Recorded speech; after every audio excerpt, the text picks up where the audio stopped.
मंगलाचरण। वन्देऽहं श्रीगुरु श्रीयुतपदकमलं श्रीगुरुन् वैष्णवानं च श्रीरूपं साग्रजातं सगणरघुनाथन्वितं तं सजीवं स्वाद्वैतं सावधूतं परिजनसहितं कृष्णचैतन्यदेवं श्रीराधाकृष्ण सहगणललिता श्रीविशाखान्वित च नमो विष्णुपदाय कृष्णपृष्ठाय भूतले श्रीमते भक्तिवेदान्त स्वामिन् इति नाम नमस्ते सरस्वती देवी गौरवाणी निर्विशेषशून्यवादी पाश्चात्य देशतारिणी जय श्री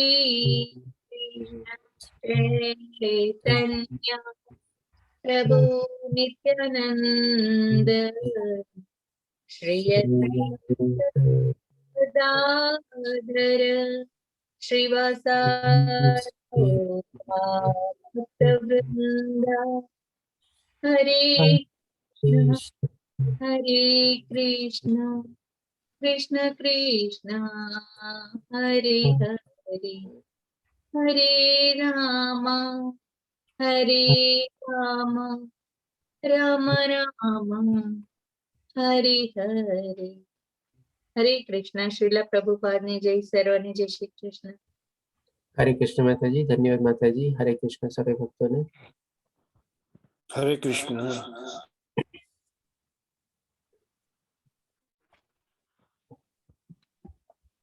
तो आज આપણે શરૂ કરીએ શ્રીમદ ભગવદ ગીતાનો 18 અધ્યાયમાંથી 16મો અધ્યાય, જેનું નામ છે દૈવાસુર વિભાગ્યો અથવા દૈવી તથા અસુરી સ્વભાવ, દૈવી તથા અસુરી પ્રકૃતિ. હવે આ અધ્યાયમાં ભગવાન શ્રી કૃષ્ણ આપણને કહેશે કે આ દુનિયામાં બે ટાઈપના માણસો હોય છે. એક આપણે કહી શકીએ કે સૈદી અને સરળ ભાષામાં સારા માણસો અને ખરાબ માણસો, જે પ્રમાણે આપણે જાણીએ છીએ. અથવા તો આ રીતે આપણે જોઈએ કે જે સારા માણસો હોય જેને ભગવાન શ્રી કૃષ્ણ દેવ તુલ્ય જણાવે છે, એટલે કે દૈવી પ્રકૃતિ વાળા હોય છે. અને જે ખરાબ માણસો હોય એ આપણે કે અસુરી પ્રકૃતિ અથવા તો બીજી સેન્સમાં હજી લઈ શકીએ કે પોઝિટિવ માઇન્ડેડ, નેગેટિવ માઇન્ડેડ, એવી રીતે આપણે. તો હવેમાં ભગવાન શ્રી કૃષ્ણ આપણને સમજાવશે. આ અધ્યાય બી આપણે અર્જુનના પ્રશ્ન દ્વારા નહીં પણ ભગવાન શ્રી કૃષ્ણના સામેથી આપણે જ્ઞાન આપવાનું શરૂ કરે છે. તો ભગવાન શ્રી કૃષ્ણ કહે છે પહેલા શ્લોકમાં, પહેલો, બીજો અને ત્રીજો શ્લોક આપણે એક સાથે લેશું, જેમાં ભગવાન શ્રી કૃષ્ણ 26 દૈવી ગુણો બતાવ્યા છે. તો પૂર્ણ પુરુષોત્તમ પરમેશ્વરે કહ્યું, હે ભરતપુત્ર. હવે એક એક કરીને આપણે કાઉન્ટ કરતા જાજો. લાસ્ટમાં એટલા માટે મેં અહીંયા બ્રેકેટમાં 26 લખેલું છે. ટોટલ ભગવાન શ્રી કૃષ્ણ 26 ગુણમાં વર્ણવે છે 3 શ્લોકની અંદર. સૌ પ્રથમ આવે છે નિર્ભયતા. આપણે પેલા શ્લોક જઈ લઈએ, એકવાર આખું વાંચી લઈએ, પછી એક એક કરીને આપણે સંક્ષિપ્તમાં બધા ગુણો છે એને આપણે ડિસ્કસ કરી લેશું. સૌ પ્રથમ નિર્ભયતા, આત્મશુદ્ધિ, આધ્યાત્મિક જ્ઞાનનું સંવર્ધન, દાન, આત્મસંયમ, યજ્ઞપરાયણતા, વેદાધ્યાન, તપશ્ચર્યા, સાદાઈ, અહિંસા, સત્યતા, ક્રોધવિહીનતા, ત્યાગ, શાંતિ, છિદ્રાન્વેષણમાં અરુચિ, જીવ માત્ર પર દયા, નિર્લોભીપણું, સૌમ્યતા, લજ્જા, નિશ્ચય, તેજ, ક્ષમા, ધૈર્ય, પવિત્રતા, ઈર્ષ્યાથી મુક્તિ તથા સન્માનની અભિલાષાથી મુક્તિ. આમ કરીને આપણે 26 ગુણ થયા. આ સર્વ દિવ્ય ગુણો છે. એટલે કે ભગવાન શ્રી કૃષ્ણ આ બધું જ જણાવીને પછી કહે છે કે આ બધા દિવ્ય ગુણો છે. હવે એની કમ્પેરિઝન એક સાથે કરે છે કે જે દૈવી પ્રકૃતિથી સંપન્ન દેવતુલ્ય, એટલે કે જેટલા દેવી દેવતાઓ છે એ બધામાં પણ આ 26 ગુણો હોય છે. અને જે મનુષ્યમાં જોવા મળે છે એને ભગવાન શ્રી કૃષ્ણ એ દેવતુલ્યની એટલે કે દેવોની બરાબરી સાથે મૂકી દે છે કે જે મનુષ્યમાં માની લો આવા 26 ગુણો હોય તો એ એઝ ગુડ એઝ દેવી દેવતા જેવો થઈ ગયો. એટલા માટે જો આપણે ઘણી વાર એમ નથી કહેતા કે એ માણસ તો ભગવાનના ઘરનું માણસ લાગે છે. એટલું સરળ સીધું સાદું માણસ છે અને એટલું ભક્તિમય માણસ છે કે ભાઈ આપણને લાગે આપણે કોઈ સાચા ભક્તને મળ્યા હોય અથવા એક જાતના આપણે કહીએ ને કે ભાઈ દેવ તરીકે આપણે ભગવાન શ્રી કૃષ્ણ જે પ્રમાણેની કમ્પેરિઝન કરે છે આપણે બી ઘણીવાર એવા ઘણા માણસોને વર્ણવતા હોઈએ છીએ કે આ બહુ સરસ મજાનું માણસ છે એવી રીતે. હવે આપણે શોર્ટમાં શું છે આ 26 ગુણો બી જોઈ લઈએ. હવે નિર્ભયતા, સૌ પ્રથમ આપણે નિર્ભયતા. ભગવાન શ્રી કૃષ્ણ સૌથી પ્રથમ ગુણ કે છે કે જે દૈવી ગુણ છે એ નિર્ભયતા છે. હવે આપણે આ જે ભૌતિક દુનિયામાં આવી ગયા છે આપણને છે ને બે ટાઈપના ભય હોય છે. એક ભયની અંદર બી આપણે ત્રણ પાછી પેટા આવી જાય છે કે ભાઈ આપણને કોઈ માણસનો ભય હોય છે, કોઈ ચીજ વસ્તુનો ભય હોય છે, કોઈ જગ્યાનો ભય હોય છે, આપણને એવી રીતે બધા અલગ અલગ ભય હોય છે. એમાં પણ આપણને હોય કે ભાઈ ઓલો આમ કરી લેશે તો હું આમ કરીશ ને એને આમ લાગશે તો એને ખોટું લાગશે તો આવી રીતે કંઈક ને કંઈક ભયથી છે ને આપણે હંમેશા આપણી કાર્ય પ્રણાલી ચાલતી હોય છે, આપણી મનસ્થિતિ બી ચાલતી હોય છે અને એ પ્રમાણે આપણા વિચારો બી ચાલતા હોય છે. કંઈક ને કંઈક આપણે દિવસમાં સવારથી લઈને સાંજ સુધી આપણને કોઈક ને કોઈક ચીજ ને માણસનો અથવા વસ્તુ જગ્યાનો બધાનો આપણને ભય હોય છે. ભાઈ આમ થઈ જશે તો, એમ થઈ જશે તો, આવી રીતે માં જઈશ ને આમ થઈ જશે તો એવું કંઈક ને કંઈક આપણને ભય રાખ્યા જ કરે છે હવે. અને બીજો ભય શું છે કે બીજો ભય આપણને જે હોય છે કે ભાઈ મારા મર્યા પછી શું થશે, કે ભાઈ મારા મર્યા પછી કેવી ગતિ થશે. અને સાથે સાથે આપણને આ બધી ભૌતિક દુનિયાના રિલેટેડ બી બધા જે ભય હોય છે એ પણ હોય છે કે મારા મર્યા પછી આનું શું થશે, ઓલાનું શું થશે, આ જગ્યાનું થાય, ઓલાનું માણસનું કોણ કેર કરશે, આનું કોણ કેર કરશે, આવા બધા બી ભય છે. એટલે કે આ બે મોટા ભય આપણને હોય છે. તો ભગવાન શ્રી કૃષ્ણના વર્ણવા પ્રમાણે શું છે કે જેના પ્રમાણેમાં દૈવી ગુણ આવી જાય છે એ નિર્ભય થઈ જાય છે. નિર્ભય શું કામે થઈ જાય છે હવે એ બી આપણે સમજીએ. આ પેલા ગુણમાં હું થોડો ઘણો આપનો ટાઈમ લઈશ કારણ કે એ બહુ મહત્વનો ગુણ છે આપણે કે ભાઈ નિર્ભય આપણે શું કામે થઈ જઈએ છીએ જ્યારે આપણે એકવાર આપણને આ બધું જ્ઞાન મળી જાય છે. જે ભગવાન શ્રી કૃષ્ણ આ બધા ગુણોમાં બી વર્ણવશે. આત્મજ્ઞાન ને બધું મળી જાય છે, આપણે કર્મ કેવી રીતે કરવા જોઈએ એ આપણને સમજાઈ જાય છે, પછી આપણને જે ફળ મળે છે એ પણ આપણે કેવી રીતે આપણે સાથે સમર્પિત કરવું જોઈએ અથવા કર્મફળની આશા ન રાખીને આપણે કર્મમાં પ્રવૃત્ત થવું જોઈએ એ બધું સમજાઈ જાય છે. અને ક્યારેક ક્યાંક એવું કંઈક ખોટું થાય છે તો બી આપણે સમજી લેવું જોઈએ કે આપણા જ કર્મોનું પરિણામ આપણને મળેલું છે. બધાને મ્યુટ કરી દઉં છું પ્લીઝ. આપણે રાખજો આવે એટલે કે આ બધું જ્ઞાન આપણને મળી જાય છે કે ભાઈ આપણે સૌ પ્રથમ શું ભગવાને આખી દુનિયા બધું સૃષ્ટિનું સર્જન કરેલું છે, એ જ એમના ધારણ કરતા છે, પોષણ કરતા છે, બધાના હિતેચ્છુ છે.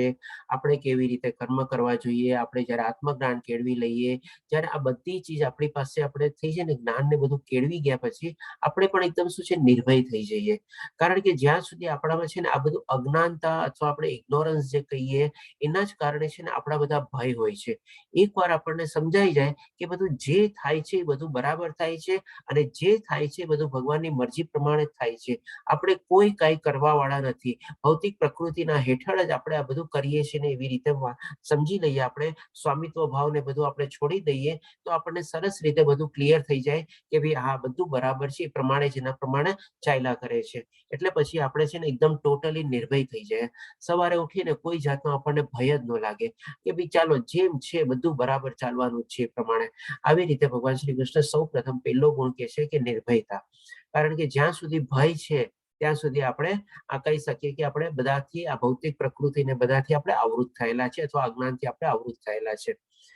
પછી કે છે આત્મશુદ્ધિ. આત્મશુદ્ધિ એટલે કે શું, આપણે આપણા આત્મામાં મનમાંથી શું છે આપણા રાગ, દ્વેષ, ક્રોધ અને અહંકાર આ જયારે વયા જાય ને સંપૂર્ણ રીતે ત્યારે આપણે કહી શકીએ કે આત્મશુદ્ધિ આપણે કેળવી લીધેલી છે. ત્યાં સુધી આપણે આત્મશુદ્ધિ બી કેળવતા નથી.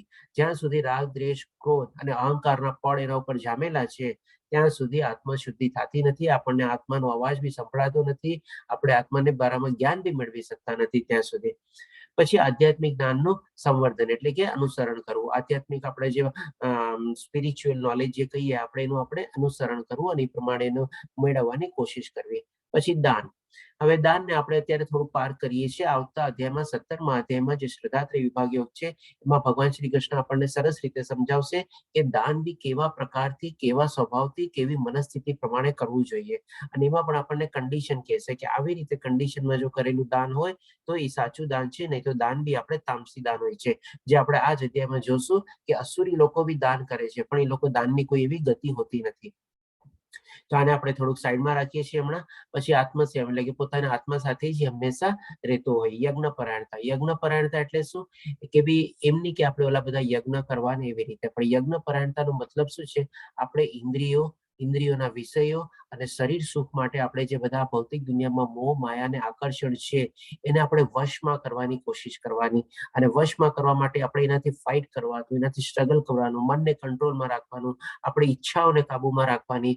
આ બધું એક ટાઈપનો આપણો યજ્ઞ છે. આને કહેવાય યજ્ઞ પરાયણતા. આપણે એમ નહીં કે કાંઈ બી એવી ચીજ આવ્યું અને આપણે એનાથી મોહિત થઈ ગયા અને આકર્ષિત થઈ ગયા અને એમાં પાછા પ્રવૃત્ત થઈ ગયા. આપણે સાચું ખોટું એ બધું આપણે નિર્ણય કરવાનો અને એ પ્રમાણે આપણે એમાં પ્રવૃત્ત પછી થવાનું. આને કહેવાય યજ્ઞ પરાયણતા. વેદાધ્યાન એટલે કે આપણે બધા આપણા જે શાસ્ત્રોને બધા જે છે એનું ધ્યાન કરવાનું. જેમ અત્યારે ભગવદ્ ગીતાનું આપણે જે પાઠ કરી રહ્યા છીએ, અધ્યયન કરી રહ્યા છીએ, ઓનલાઈન કોર્સમાં જોડાયેલા છે, એ પણ આપણે વેદાધ્યાનમાં આવી જાય, કારણ કે એ પણ આપણા શાસ્ત્રોનો જે પાઠ છે અને બહુ મહત્વનો પાઠ છે. કારણ કે ભગવદ્ ગીતા ભગવાનના મુખેથી નીકળેલી છે અને બાકી બધા જે શાસ્ત્રો છે એ વેદ વ્યાસ મુનિ દ્વારા બધા લખાયેલા પ્રમાણે છે. તપશ્ચર્યા. હવે તપશ્ચર્યાને બી આપણે થોડુંક સાઈડમાં રાખીએ છીએ, કારણ કે આગલા અધ્યાયમાં 17મા અધ્યાયમાં કાલે આપણે તપશ્ચર્યા વિશે બી જાણશું કે 3 ટાઈપનું તપ હોય છે અને એ તપ પણ આપણે કેવી કેવી રીતે કરી શકીએ છીએ. પછી સાદાઈ એટલે કે શું કે ભાઈ simplicity, simple life and high thinking એવી ટાઈપનું. અહિંસા એટલે કે ભાઈ ડેફિનેટલી કોઈ જીવજંતુને હાનિ નહીં પહોંચાડવાની અને કોઈ એવું ભક્તિ માર્ગ ઉપર હોય એના માર્ગમાં બી કોઈ એવો અવરોધ, અડચણ કે પાળો નાખવાનું કે આપણે કહે ને કે ભાઈ એનામાં આપણે અડચણ રૂપે બનવાનું, એ રીતે બી એને બી અહિંસા કહેવાય છે. કોઈ ભક્તના માર્ગમાં આપણે આવી રીતે અવરોધ બનીએ તો. સત્યતા એટલે કે ટ્રુથફુલનેસ, હંમેશા સાચું રહેવાનું. ક્રોધ વિહીનતા એટલે કે ડેફિનેટલી ક્રોધ આપણને ક્યારે ન આવવો જોઈએ. એ આપણે જેમ કે રાગ, દ્વેષ, ક્રોધ એ બધા આપણે હટી જવું જોઈએ. અને બીજા અધ્યાયમાં 62 અને 63માં શ્લોકમાં ભગવાન શ્રી કૃષ્ણ આપણને બહુ સરસ રીતે સમજાવેલું છે કે ક્રોધ આપણને કેવું પરિણામ નોતરે છે, વિનાશ નોતરે છે આપણો. પછી ત્યાગ. હવે ત્યાગ બી આપણે થોડું ઘણું કાલે આપણે સમજશું દાનના સંદર્ભમાં આપણે કે ભાઈ સેવા, દાન અને ત્યાગમાં શું અલગ અલગ ફરક છે. જેમ કે દાન અને ત્યાગમાં શું ફરક, એ પણ આપણે હોઈ શકે તો કાલે આપણે સરસ રીતે કવર કરશું. પછી શાંતિ એટલે કે પીસફુલનેસ, હંમેશા શાંતિ રીતે જીવતો હોય. એને આ બધા છે ને જે બધા મોહ માયા ને બધાથી આકર્ષણો આવતા હોય એનાથી વિચલિત ન થાય. અરે આમ થઈ ગયું, અરે એમ થઈ ગયું, આમ થઈ જશે શું સમજી જશે, એમ થઈ જશે શું, એમ નહીં, શાંતિથી રહેતો હોય. શ્રીંગાર વૈષણમાં અરુચિ એટલે કે શું, પોતાના લક્ષ્ય સિવાય એને બીજી કોઈ ચીજમાં ઇન્ટરેસ્ટ ન હોય અને એનું લક્ષ્ય એને ખબર હોય છે કે ભાઈ ભગવાનની પ્રાપ્તિ. એટલે કે ભગવાનની પ્રાપ્તિ સિવાય એના બીજા કોઈ લક્ષ્યનું હોય નહીં લાઈફમાં અને એમાં જ એને રુચિ હોય, બીજી કોઈ રીતમાં ચીજમાં અરુચિ હોય એને.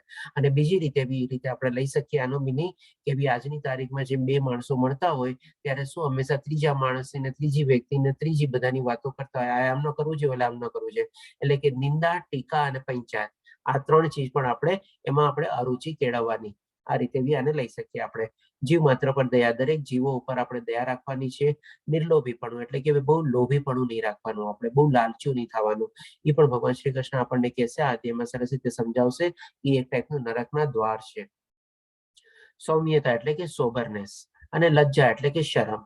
હવે આ સૌમ્યતા એટલે કે સોબરનેસ અને લજ્જા એ આજની તારીખમાં થોડું ઘણું આપણે જરૂરી છે, કારણ કે બહુ આનો બધો દુરુપયોગ ને બધું એ રીતે થાય છે. તો આપણે કોની સોબરનેસ અથવા સૌમ્યતા જાળવવાની કે બી આપણે જે પહેરવેશ ને બધું હોય એ પ્રમાણે આપણે સૌમ્યતા અને સોબરનેસ જાળવવાની. થોડીક લજ્જા બી જાળવવાની. લજ્જા ને બધાની કોની સામે જાળવવાની, તો કે આપણા જે વડીલ લોકો હોય, આપણા જે ગુરુજનો હોય, આપણા જે આદરણીય લોકો હોય એની સામે એ રીતે આપણે થોડુંક સરસ રીતે એમ સૌમ્યતા અને શાંત અને લજ્જા રાખીને આપણે રહેવું જોઈએ. એમ નહીં કે જે પ્રમાણે બધું આપણે જોઈએ છીએ પ્રમાણે. નિશ્ચય શેનો, તો કે ભક્તિ માર્ગ ઉપર ચાલવાનો, એનો નિશ્ચયથી ડગમગ ન જોઈએ.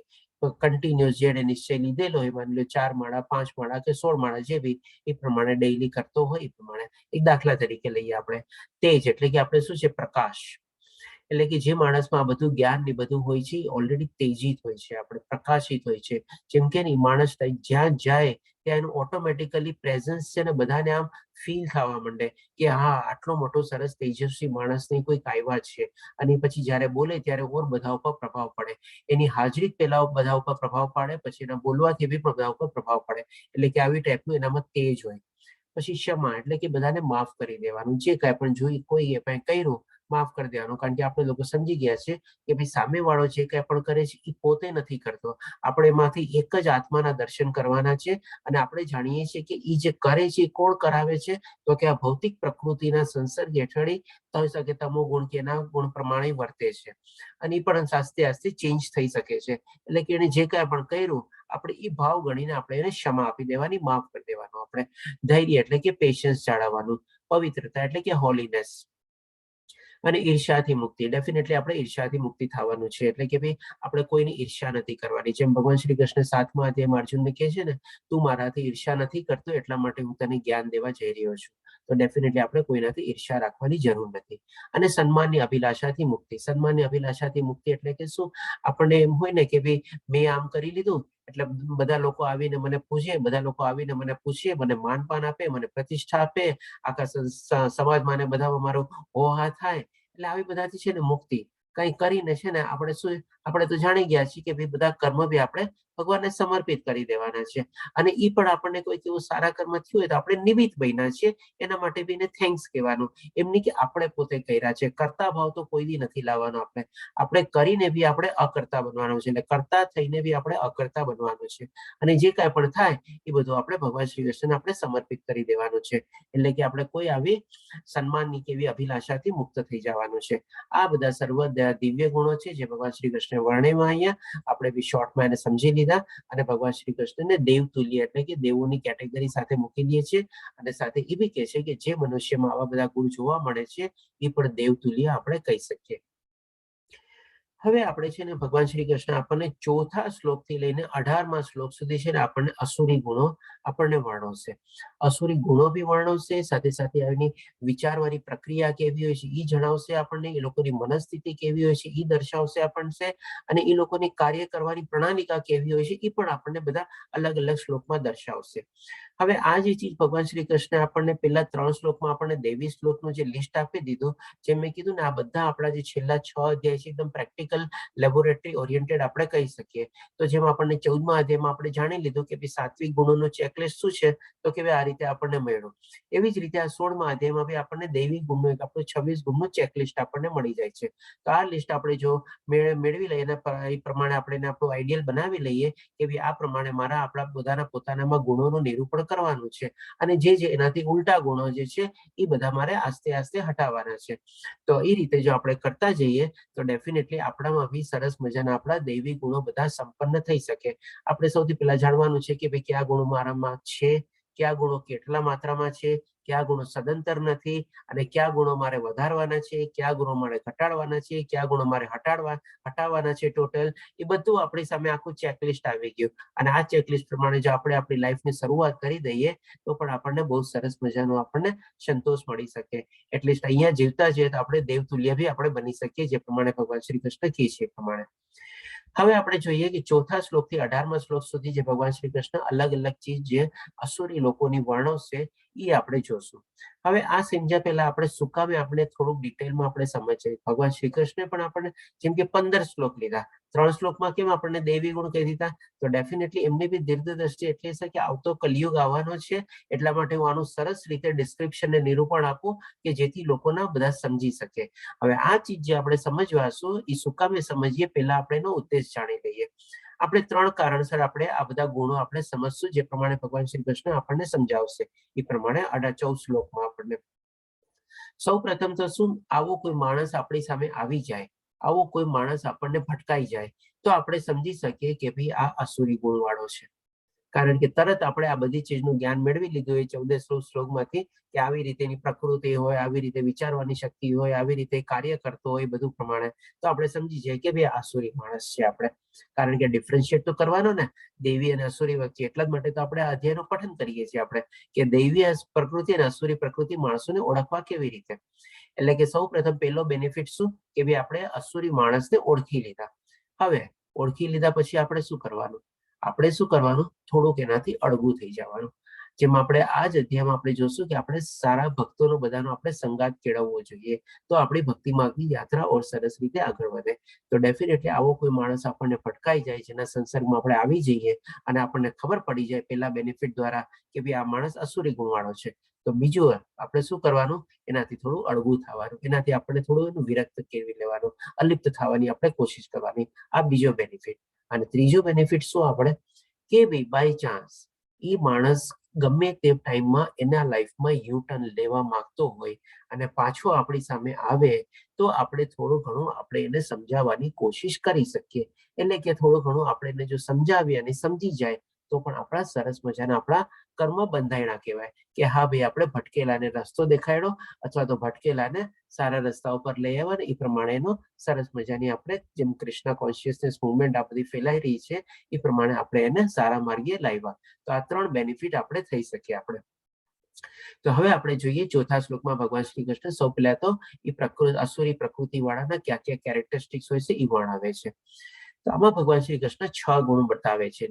ગુણ તો ન કહેવાય, એકચ્યુઅલી દુર્ગુણ જ કહેવાય, પણ તેમ છતાં બી આપણે જોઈ લઈએ. હે પાર્થ, દમ, ઘમંડ, અભિમાન, ક્રોધ, કઠોરતા તથા અજ્ઞાન આ અસુરી પ્રકૃતિ વાળા માણસોના ગુણો છે. હવે આ 6 ગુણો જે છે એટલે આને બી આપણે શોર્ટમાં સમજી લઈએ. દમ એટલે શું? દેખાડો, જે આજની તારીખમાં બહુ જ પ્રવૃત્ત છે.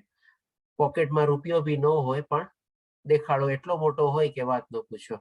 અને દેખાડો આજની તારીખમાં ખાલી પૈસાનો દેખાડો નથી રહ્યો, બધી ચીજનો દેખાડો આવી ગયો છે.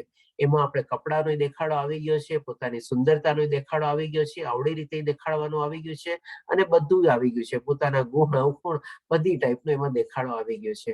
જ્યાં આજની તારીખમાં કે આજની દુનિયા આખી શો ઓફ ઉપર જ ચાલે છે. એવી રીતે કે ભાઈ આપણે કહે છે ને કે આજે પેકેજિંગની દુનિયા છે. તમે જેટલું સારું પેકેજિંગ કરો, જેટલું સારું શો ઓફ કરો, એટલો તમારો માલ વધારે વેચાય. એવી રીતે આ શું જાતનું દમ, એટલે ખાલી દેખાડો, અંદર કઈ ખોખવું જોઈએ, ફોલવું જોઈએ આખું એકદમ.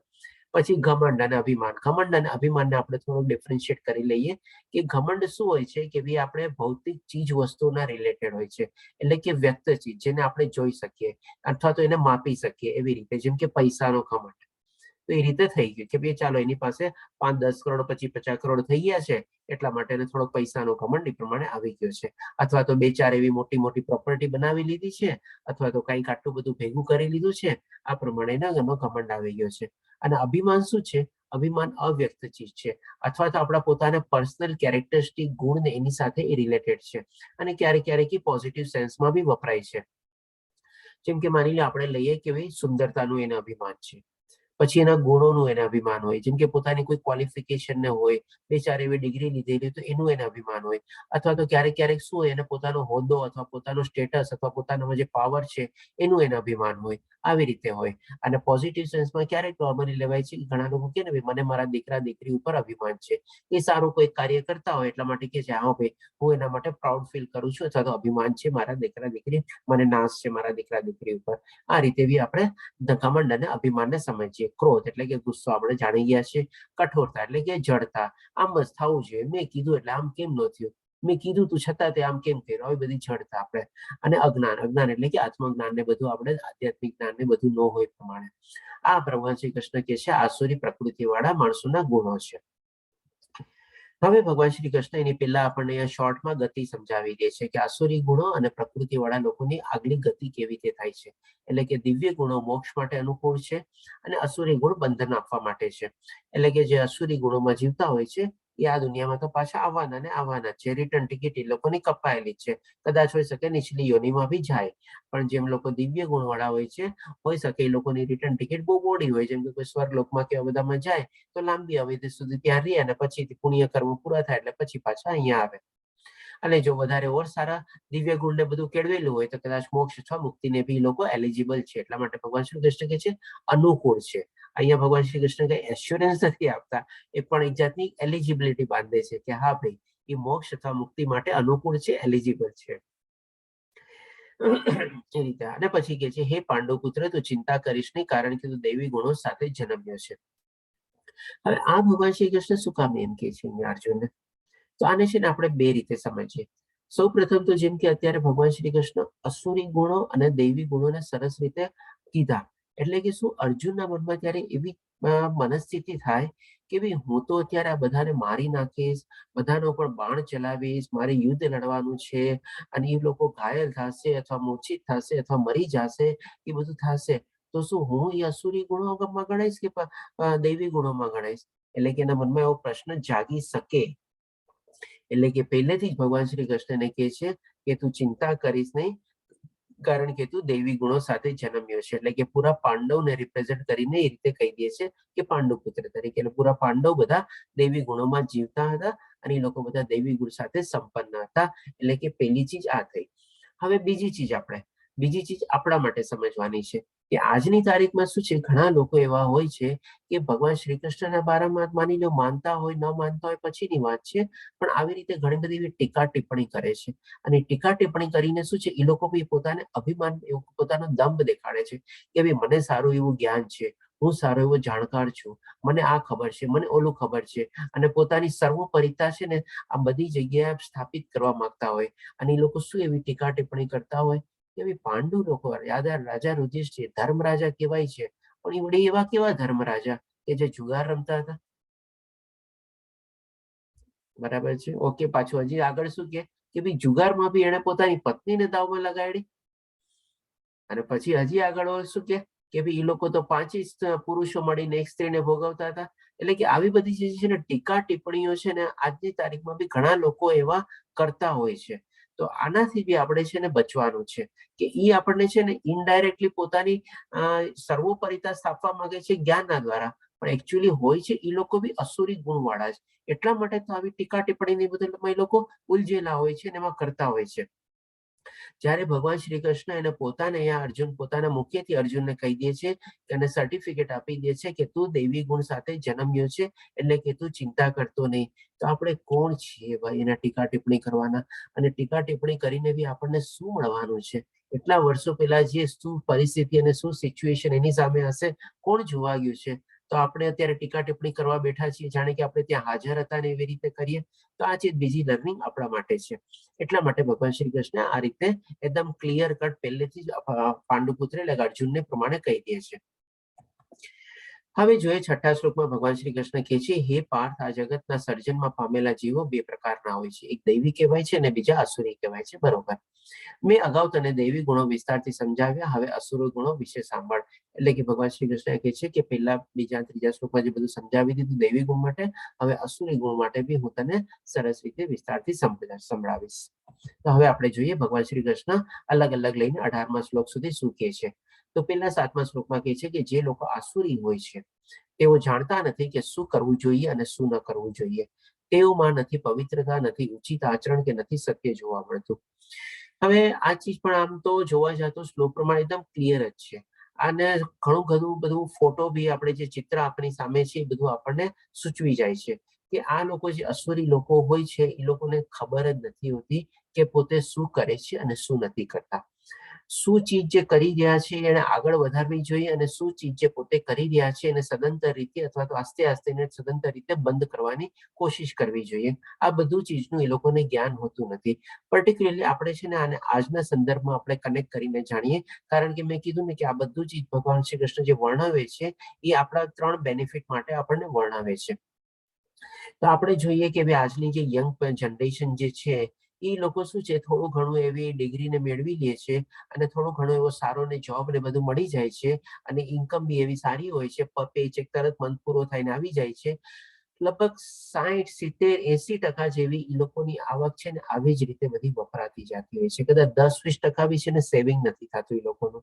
અને શું છે કે ભાઈ આવી અસુરી પ્રકૃતિમાં બસ ખાલી પાર્ટીઓમાં ને આમાં ને એમાં ને એ બધામાં વપરાતી જતી હોય છે.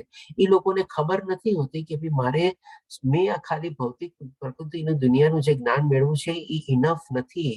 મારા જીવનનો ઉદ્દેશ શું છે એ લોકોને ખબર નથી અને ખબર ન હોવાના કારણે આવી બધી પ્રવૃત્તિમાં એ લોકો લાગેલા હોય છે. એટલે કે એમાં એ લોકોને આખું જીવન એ પ્રમાણે ઘણી વાર તો છે ને વ્યતીત થઈ જાય છે, અથવા તો જયારે સમજણ આવે છે ત્યારે ઘણું મોડું બી એવી રીતે થઈ ગયું હોય છે. તો આપણે થેન્ક્સ કે ભાઈ અત્યારે આપણે જે ભગવદ્ ગીતાના ઓનલાઈન ક્લાસીસ ચાલી રહ્યા છે એમાં આપણે અત્યારે તો બધા આપણે એડલ્ટ્સના ક્લાસીસમાં છીએ, પણ આવી જ રીતે આપણે કિડ્સના બી ક્લાસીસ ચાલી રહ્યા છે અને હવે યુથના બી ક્લાસીસ શરૂ થયા છે. તો આજના જે યંગ જનરેશન જે છે એ લોકો જો પર્ટિક્યુલરલી આવા યુથ ક્લાસ અથવા જે એકદમ બડિંગ જનરેશન કહી શકીએ, જે બાળકોની પણ છે, જો એ લોકોને નાનપણથી જ આ જ્ઞાન મળી જાય ને તો એ લોકોના જીવનનો એ લોકોને ઉદ્દેશને બધું ખબર પડી જાય અને ઘણા ખરા અંશે આવી બધી પ્રવૃત્તિઓમાં, આવા બધા ખાવા પીવામાં લોકો બધામાં એ પોતાની જાતને દૂર રાખે, અથવા તો આવા જે અસુરી લોકો હોય એનાથી લોકો પોતાને દૂર રાખી શકે. એટલે કે આપણે એ બધી ચીજનો બી આપણે લાભ લઈ શકીએ આપણે. હવે ભગવાન શ્રી કૃષ્ણ 8મા શ્લોકમાં કહે છે તેઓ કહે છે, તેઓ એટલે કોણ? અસુરી લોકો. જે આગલા શ્લોકમાં ભગવાન શ્રી કૃષ્ણે કહી દીધું કે આ બધા અસુરી લોકો આવી રીતે કરે છે, એ લોકોને ખબર નથી હોતી કે શું કરવું શું નહીં. એટલે કે ફરીથી કહે છે તેઓ કહે છે આ જગત મિથ્યા છે. અરે ભાઈ, ક્યાંથી મિથ્યા હોય? 7મા અધ્યાયમાં ભગવાન શ્રી કૃષ્ણે પોતે કહેલું છે કે મારી પરા અને અપરા શક્તિ દ્વારા ભૌતિક દુનિયાનું સર્જન મેં કરેલું છે. તો મિથ્યા ક્યાંથી હોય? તેનો કોઈ આધાર નથી. ભગવાન શ્રી કૃષ્ણે પોતે જ કીધેલું છે કે હું જ એનો ધારણ કરતા છું, પોષણ કરતા છું. અને હજી શું કહે છે? અને તેથી તેનું નિયમન કોઈ ઈશ્વર દ્વારા થતું નથી. ભગવાન શ્રી કૃષ્ણે આપણને 9મા અધ્યાયમાં બી સરસ રીતે સમજાય, 7મા જ અધ્યાયમાં સરસ રીતે સમજાવ્યું હતું કે એક આખું જે માળા રૂપી આપે, ભગવાન શ્રી કૃષ્ણે એક્ઝામ્પલ બી આપેલો હતો કે એ ધાગા રૂપી, માળા રૂપી બધામાં હું પરોવાયેલો છું અને એને હું ધારણ કરું છું. એટલે કે આપણે સપોર્ટર તરીકે છે. તો પછી ક્યાંથી કહે છે કે ભાઈ કોઈ ઈશ્વર દ્વારા નિયમન નથી થતું? આખું સરસ મજાનું આયોજન, સંયોજન, સંચાલક બધું ભગવાન શ્રી કૃષ્ણ દ્વારા થઈ રહ્યું છે. એ આપણને 7મા અધ્યાયમાં બધું સમજાવે છે. હજી આગળ શું કહે છે કે તેમનું કહેવું છે, તેમનું એટલે કે અસુરો લોકોનું કહેવું છે કે કામેચ્છાથી ઉત્પન્ન થયેલું અને કામ સિવાય તેનું બીજું કોઈ કારણ નથી. એટલે એ લોકો શું પોતાની આઈડિયોલોજી ચલાવે છે, શું પોતાની થિયોરી ચલાવે છે? એક બાજુ તો કહી દીધું એને કે ભાઈ આનો કોઈ આધાર નથી, કોઈ ઈશ્વર નામનું કોઈ નિયમ નથી, કે કોઈ એનું આખું જગત ને બધું મિથ્યા છે. અને જો મિથ્યા છે તો પછી તું બી આવી તારી થિયોરી શું કામ એમ ચલાવે છે? એવી રીતે પોતાની થિયોરી શું ચલાવે છે? તો કે ભાઈ આ જગત આખું ઉત્પન્ન શેનાથી થયેલું છે? તો કે ભાઈ કામેચ્છાથી. એટલે કે પુરુષ અને સ્ત્રીની જે કામેચ્છા થાય છે અને એ બેનું જે સંયોજન થાય છે એના દ્વારા આ સૃષ્ટિ ઉદ્ભવેલી છે અને આગળ વધે છે, એ રીતે કહે છે. જો એવું જ થતું હોય અને એકચ્યુઅલમાં જો એવું જ હોય કે ખાલી કામેચ્છાથી જ આ સૃષ્ટિને બધી ચાલતી હોય, તો આજની તારીખમાં બી ઘણા લોકો એવા હોય છે, યુગલ લોકો, જે કે પ્રયાસ કર્યા પછી બી બાળક થતું નથી. અને ઘણી બધી એવી મોટી મોટી માનતાઓ રાખે છે, પૂજા કરે છે, અર્ચના કરે છે, અને પછી જો ત્યારે ભગવાનની કૃપા થવાની હોય ત્યારે જ એની લોકોને બાળક થાય છે. જો ખાલી કામેચ્છાથી થતું હોય તો પછી શું કામ એ બધું કરવાની જરૂરત હોય? અને હજી થોડુંક આપણે સાયન્સના સંદર્ભમાં બી આપણે સમજી લઈએ. આજે સાયન્સમાં બી જેમ આપણે જેમ કે ઓલું શું ટેસ્ટ ટ્યુબ બેબી અથવા IVF ને બધું જે નીકળ્યું છે, તો એ બધું શું કામે નીકળ્યું છે? અને એનો બી સક્સેસ રેશિયો કેટલો છે? આપણે બહુ પોઈન્ટ માત્રામાં આવે છે.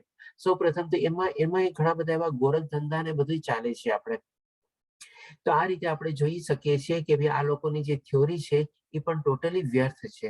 ટોટલી કંઈક ને કંઈક મનમાં જેમ ઘટમ આવ્યા કરે એ પ્રમાણે બોલે રાખે છે. હવે જોઈએ ભગવાન શ્રી કૃષ્ણ હજી 9મા શ્લોકમાં આપણને શું કહે છે? એવો નિષ્કર્ષ. એટલે કે આવી બધી એ લોકોની મનસ્થિતિ હોય છે અને એવી બધી મનસ્થિતિના કારણે એ લોકો કેવી કેવી પ્રવૃત્તિમાં ઇન્વોલ્વ થાય છે અથવા પ્રવૃત્તિ છે, એ બધી આપણે સમજીએ. પેલા આપણને ભગવાન શ્રી કૃષ્ણે મનોસ્થિતિ બી સમજાવી, હવે એની પ્રવૃત્તિ બી આપણને કહે છે. એટલે કે એવો નિષ્કર્ષનું અનુગમન કરીને, એટલે કે એને ફોલો કરીને એ પ્રમાણે અસુરી લોકો, જેમને આત્મજ્ઞાન ખોઈ દીધું છે અને જેઓ બુદ્ધિહીન છે, કદાચ તો હશે જ નહીં આત્મજ્ઞાન, હશે તો બી ક્યાંય ખોવાઈ ગયું હશે, ક્યાંય લુપ્ત થઈ ગયું હશે, અથવા તો આ બધા ભૌતિક દુનિયાના મોહમાં આકર્ષણમાં ઢંકાઈ ગયું હશે અને ટોટલી પોતાની બુદ્ધિ એને આવી રીતે ઉલટી રીતે ચલાવતા હશે. એવા બિનઉપયોગી અને ભયાવહ કાર્યોમાં પ્રવૃત્ત હોય છે. એટલે કે એવા બિનઉપયોગી એટલે કે ટોટલી વર્થલેસ, જેની કોઈ પ્રોડક્ટિવિટી કે કઈ છે નહીં, અને ભયાવહ એટલે કે ભયાનક એવા કાર્યોમાં પ્રવૃત્ત હોય છે કે જે સંસારનો વિનાશ કરવા માટે હોય છે. હવે આજના સંદર્ભમાં બી આપણે આજની એકદમ પ્રેક્ટિકલ દાખલો લઈએ. જેમ કે અત્યારે શું છે, રશિયા અને યુક્રેન વચ્ચે આવું કંઈક ને કંઈક યુદ્ધ ચાલી રહ્યું છે.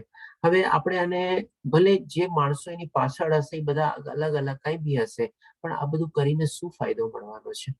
વિનાશ જ નોતરવાનો છે ને. એનાથી કોઈ ચીજ આપણે પ્રોડક્ટિવિટી થવાની છે કે બી ચાલો એનાથી આપણને આ ફાયદો થશે, આ ઉપયોગ થશે, એવું કઈ? અથવા તો ભયાવહ એટલે કે બધું એકદમ બધું બધા લોકોની, કેટલા બધા માણસોની આપણી જિંદગી ઓલામાં થશે, કેટલું બધું અત્યારે આખા દુનિયામાં બધી ઇકોનોમીની બધાની ઉથલ પાથલ ને બધું થશે, કેટલા બધા નવા નવા ભય બધા ઉભા થશે. અત્યારે શું ભય ઓલરેડી ઓછા છે, તો એમાં આવા બધા ઓર ઉમેરી થાય આપણે.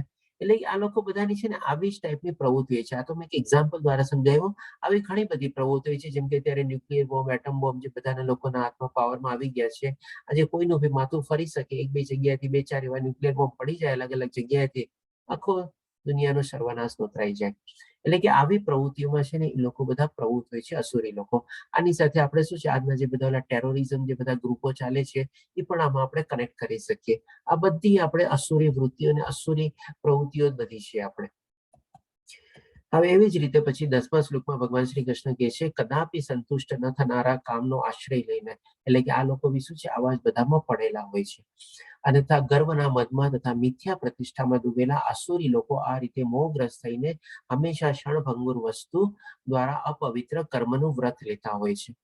હવે આ બધી ચીજ તો આપણે મોરલે સમજી ગયા કે ભાઈ ચાલો બરાબર છે, પણ આમાં શું છે, અપવિત્ર કર્મનું વ્રત લેતા હોય છે. આમાં છે ને આપણે દાખલા દ્વારા આપણે સમજાવું કે આમાં અસુરી લોકો જે છે ને, માની લો આવી બધી ચીજોમાં પડેલા હોય, જે પ્રમાણે અહીંયા ફોટા દ્વારા બી આપ સમજી શકો છો અને શ્લોકના શબ્દો દ્વારા બી આપણે સમજી શકો છો બધું.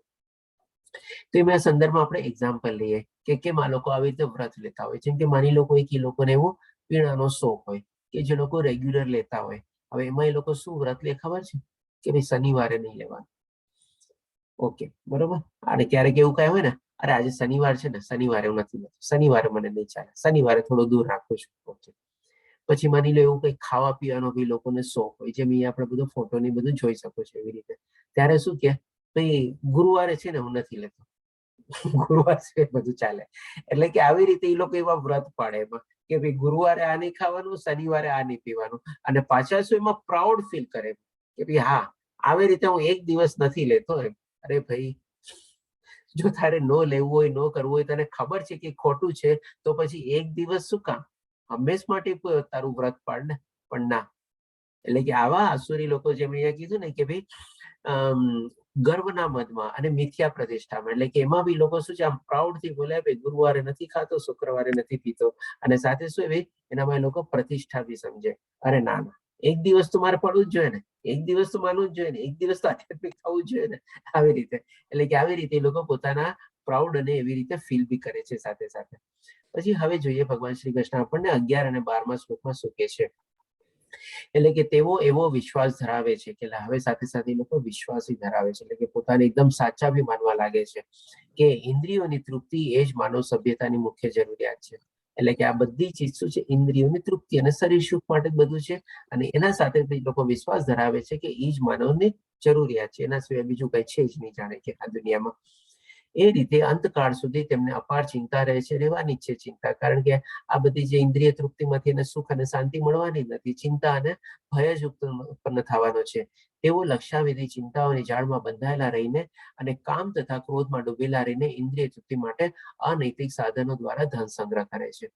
હવે આ રીતે એ લોકો જે પ્રવૃત્તિમાં બધા ઇન્વોલ્વ થયેલા હોય છે, એમાંથી પણ જે લોકોની એક્ટિવિટીઝ બધું હોય છે, જેમાં આપણે બધા દાખલાઓ લીધા, ટેરરિઝમ, આ તે બધું ક્યાંક ને ક્યાંકથી લોકોને બધું ફંડિંગ ને બધું બી તો આવતું જ હશે ને.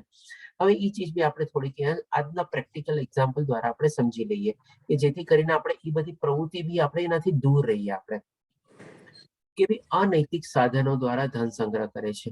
હવે એના સંદર્ભમાં આપણે એક્ઝામ્પલ લઈએ, જેમ કે માની લો કેસિનોનો. હવે કેસિનો તમે જોજો, કોઈ કેસિનો છે ને નુકસાનમાં નથી ચાલતા. આપણે ઇવન આપણા ઇન્ડિયામાં હવે કેસિનો જે લીગલી નથી, તેમાં પણ એ લોકો શું કરે છે, ગોવામાં સમુદ્રમાં જઈને સ્ટીમરમાં, એટલે કે એની બાઉન્ડ્રી લાઈનથી બહાર, સીમા રેખાની બહાર વયા ગયા ને, એટલે પછી ત્યાં જઈને લોકો સ્ટીમરમાં જઈને કેસિનો ને બધું બનાવે ને ચલાવે છે આપણે. અને એ લોકો કેસિનોમાં બી અઢળક ધન ને બધું કમાતા હોય છે. અને એ જ બધું ફંડિંગ ને બધું આપણે કહીએ ને કે ભાઈ આડાવડા રસ્તામાં ને બધું જાતું હોય છે. આપણે એક દાખલો આપણે એ લીધો કેસિનોનો. આપણે હવે હજી એક બીજો દાખલો લઈએ, જે આપણે ઘણીવાર રોજબરોજની લાઈફમાં હાલતા ચાલતા રસ્તે બી આપણે જોઈ શકીએ છીએ. આપણે તો કે શું, તો કે એક માની લો કોઈ લીકર શોપ છે અથવા કોઈ બાર છે. આપણે તો તમે જોજો ત્યાં છે ને ઓલવેઝ ફૂલ હોય. લીકરની શોપમાં બી માણસો લાઈન લગાવીને ખરીદતા હોય. અને ઘણી વાર તો શું છે, દુકાનદાર ને બધો કેવો રફ બિહેવિયર કરતા હોય. આપણે જોઈએ કે તોફાન બોફાન કંઈક ચાલતું હોય રસ્તે ચાલતા, ઘણી વાર આપણે નજરે પડી જાય છે. અને બારમાં બી એવું છે, જરાક લોકડાઉન ખુલ્લું ન ખુલ્લું હોય, બધા માણસો ત્યાં જઈને ઉમટી પડે અને ત્યાં બી લાઈનો લાગે અને ત્યાં બી લોકો એક ચેરમાં બી શેરિંગ કરીને ગમે તેમ કરીને એ લોકો બેસી જતા હોય, બી ઉભા હોય બી ચાલશે એવી રીતે. એટલે કે કોઈ બાર અથવા કોઈ લિકર શોપ છે તે નુકસાનીમાં નથી ચાલતા, એ લોકો બધામાં ફાયદાઓ ચાલતો હોય છે. હવે એના જ વિપરીત આપણે બીજું બી લઈએ, જે બિચારો આપણને ઘરે આવીને દૂધ આપી જાય છે, ડેઈલી સવારે આપણે દૂધની કોથળી આપી જાય છે કે દૂધ આપી જાય છે. હવે એ માણસ બિચારો આખું વર્ષ આપણને આપણી સવારે આવીને સેવા કરે છે, દૂધ વગર ચાલે નહીં આપણને. જયારે દિવાળીની બક્ષિસને માગે છે ત્યારે આપણે શું છે 50 કે 100 રૂપિયાની નોટ આપીએ છીએ, પણ જયારે માગે ત્યારે આપણે, અને ક્યારેક કોઈ શકે આપણે 500ની નોટ આપણે બી આપી દઈએ છીએ. તો એ બિચારાને આપણે આટલી સરસ મજાની આપણને દૂધ જેવી ચીજો પહોંચાડે છે, આખું વર્ષ આપણી સેવા કરે છે, ત્યારે જઈને આપણે એને 200-500 રૂપિયા આપણે બક્ષિસ માગે ત્યારે એને આપીએ છીએ. અને જયારે આ લોકો શું છે, આ લોકોના બધાના ધંધા શેના ઉપર ચાલે છે? આપણે દિવસના 500 રૂપિયાથી ઉપરથી આપણે કાઢી નાખતા હશું બધા પીણા ને એવા બધામાં. તો એ રીતે છે ને, આ લોકો શું છે, ધન સંગ્રહ બી અસુર લોકોનું ચાલ્યા કરે છે, કારણ કે અસુરી લોકો બી વધારે છે અને ધન સંગ્રહ પ્રવૃત્તિ કરવા વાળા બી વધારે છે આ કલયુગમાં. એટલા માટે આ બધું ચાલ્યા કરે છે. આ રીતે ભગવાન શ્રી કૃષ્ણ આ બધું આપણને અહીંયા સમજાવવાની કોશિશ કરે છે, જે આપણે પ્રેક્ટિકલ દાખલા સાથે સમજવાની કોશિશ કરીએ છીએ. પછી હવે ભગવાન શ્રી કૃષ્ણ 13 થી લઈને 15મા શ્લોકમાં કહે છે, આસુરી મનુષ્યો વિચારે છે કે આજે મારી પાસે આટલું ધન છે, આજે મારી યોજના દ્વારા હું વળી વધારે ધન મેળવીશ, હાલમાં આટલું છે અને ભવિષ્યમાં તે વધીને થઈ જશે. અને એ પ્રમાણે અલગ અલગ પ્લાન ને બધું હોય છે. તે મારો શત્રુ છે અને મેં તેને મારી નાખ્યો છે અને મારા બીજા શત્રુઓ પણ માર્યા જશે. હવે આને થોડું સંદર્ભમાં આપણે સમજી લઈએ કે જે માણસો લોકો શું છે, આવી નેગેટિવ એક્ટિવિટીમાં અને બધામાં હોય ને, એમાં છે ને એના દુશ્મન બી ઘણા હોય. એ લોકોને એવા બધા પ્રોબ્લેમ બી આવે, અને એ લોકો શું સમજે, આજે મેં આ એક પ્રોબ્લેમ સોલ્વ કર્યો ને, આજે ઓલાને મારી નાખ્યો ને, આજે આને ખતમ કરી નાખ્યો ને, હજી કઈ એવું આવશે ને, હવે તો ઓવર પાવરફુલ થઈ ગયો ને, ઓલાને મારીને આવી તેમ કરીને હવે બીજા કોઈ બી આવશે તો એને બી એ પ્રમાણે મારી નાખીશ, અથવા એનો બી મારા પ્રોબ્લેમ પ્રમાણે સોલ્વ કરીશ. એટલે કે અસુરી લોકો આવી રીતે જેમ જેમ સીડી ચડતા જાય છે એની અસુરી પ્રવૃત્તિઓમાં, એમ તેમ એ લોકો પોતાની જાતને ઓર પાવરફુલ સમજતા જાય છે. અને પાવરફુલ થવાના કારણે આપણે કહી શકીએ કે એ લોકો મને ઓર વધારતો, એ લોકોનો પ્રકોપ જે હોય છે ઓર વધતો જાય છે એવી રીતે. પછી હજી લોકો વિચારે છે કે હું આજે બધી વસ્તુનો સ્વામી છું, હું ભોગતા છું, હું સિદ્ધ છું, હું શક્તિશાળી છું અને સુખી છું. એટલે કે જેમ જેમ એની પાસે પૈસો આવતો જાય છે, સત્તા આવતી જાય છે, પાવર આવતી જાય છે, જેમ જેમ વધારે માણસો એના હેઠળ આવતા જાય છે, એમ એમ બધાને સમજતું જાય છે કે હવે હું સક્સેસફુલ છું, સિદ્ધ છું, શક્તિશાળી છું, સુખી છું અને આવી રીતે છું. અને સ્વામી ને ભોગતા ને બધું જાણી જાય છે. અને આપણે જાણી ગયા છે કે ભાઈ ભોગતા તો સૌથી પહેલા ભગવાન શ્રી કૃષ્ણ છે, એના સિવાય કોઈ ભોગતા નથી. પણ આ લોકો તો ખાલી એ ચીજને બધું ભોગવવું હોય છે, એટલા માટે એ લોકો પોતાને ભોગતા બી માનવા માંડે છે અને ભોગવી રાખે છે. હું સૌથી વધુ ધનવાન છું, તથા મારી આજુબાજુ મારા કુળવાન સંબંધીઓ છે. આ કુળવાન સંબંધીઓ એટલે કે શું? એના બધા ખુશામતખારો અને ચમચાઓ, એ બધા નહીં સમજે છે કે મારા કુળવાન સંબંધીઓ છે. આ બધા ખાલી નામના સંબંધી હોય છે, ખાલી કે એને કામના સંબંધી હોય છે. જેવો મતલબ પતે, જેવું કામ પતે, એ લોકો બી આપણે હોઈ શકે એના દુશ્મન બનીને બેઠી જાય એવી રીતે. કોઈ અન્ય મારા જેવો બળવાન નથી તથા સુખી નથી. હું યજ્ઞો કરીશ, હું દાન આપીશ અને એ રીતે આનંદ પામીશ. હવે જે મેં કીધું ને કે આ લોકો બી દાન આપતા હોય છે, પણ એ લોકો કેવું દાન આપતા હોય છે, કેવી મનસ્થિતિમાં દાન આપતા હોય છે, એ આપણે કાલે 17મા અધ્યાયમાં શુદ્ધાત્રય વિભાગ યોગમાં સરસ રીતે આપણે કવર કરશું એને. તો આને પણ અત્યારે જરાક આપણે પાર કરી લઈએ. આ પ્રમાણે આવા મનુષ્ય મોહમાં ફસાયેલા હોય છે. એટલે કે આ બધું જ ભગવાન શ્રી કૃષ્ણ કેટલું સરસ રીતે બધું અહીંયા વર્ણવે છે. હા, હવે પછી ભગવાન શ્રી કૃષ્ણ 16મા શ્લોકમાં કહે છે, આ પ્રમાણે વિવિધ ચિંતાઓથી ઉદ્વિગ્ન થયેલા અને મોહજાળ બંધનમાં ફસાયેલા તેઓ ઇન્દ્રિય ભોગમાં અત્યંત આસક્ત બને છે અને નરકમાં પડે છે. હવે ભગવાન શ્રી કૃષ્ણ આસ્તે આસ્તે આપણને નરકના દ્વાર સુધી લઈ જાય છે, કે આ લોકો આપણે કેવી ગતિમાં જાય છે અથવા કેવી સ્થિતિમાં પામે છે એ પ્રમાણે આપણને સમજાવે છે. અહીંયા સૌપ્રથમ ખાલી ભગવાન શ્રી કૃષ્ણ નરકનું નામ લે છે. એટલે શું કે છે કે અત્યંત આસક્ત એટલે કન્ટિન્યુઅસલી મોહ, માયા, આકર્ષણ, ચિંતા, આ તે બધું આપણે ઓલરેડી સરસ રીતે સમજી ગયા. હવે શેમાં એ લોકોની ગતિ થાય છે, પહેલા કહી દીધું આપણને કે એ લોકો બંધન કરતા હોય છે. બંધન કરતા હવે કેવી રીતે, હવે અહીંયા એકદમ સ્પેસિફાઈ કરીને કે છે એ લોકો નરકમાં પડે છે.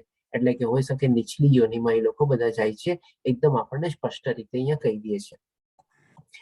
હવે ભગવાન શ્રી કૃષ્ણ આપણને કહે છે 18મા શ્લોકમાં, મિથ્યા અહંકાર, બળ, ઘમંડ, કામ તથા ક્રોધથી મોહિત થઈ આ બધા ગુણ આપણે જ્યારે ભગવાન શ્રી કૃષ્ણે ચોથો શ્લોક શરૂ કર્યો તેમાં બધી ચીજમાં આપેલી હતી કે જે લોકોના ગુણો તરીકે અસુરી લોકોના વર્ણવેલા હતા. એ ભગવાન શ્રી કૃષ્ણ રિપીટ કરે છે.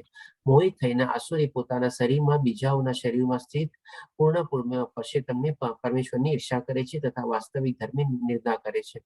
એટલે કે આ બધા લોકો શું છે, આવા રીતે બધો એનાથી મોહિત અને આશ્રિત હોય છે અને એનાથી એ લોકો શું છે, આસુરી મનુષ્ય લોકો પોતાની અંદર જે ભગવાન શ્રી કૃષ્ણનો પરમાત્માનો જે અંશ છે આત્મા, એની અંદર અને બીજા લોકોની અંદર બી જે આત્માનો અંશ છે પોતાની હાનિ કરે છે, અધોગતિ કરે છે અને સાથે સાથે બીજા લોકોની પણ એ લોકો ઈર્ષા કરે છે અને નિંદા કરે છે.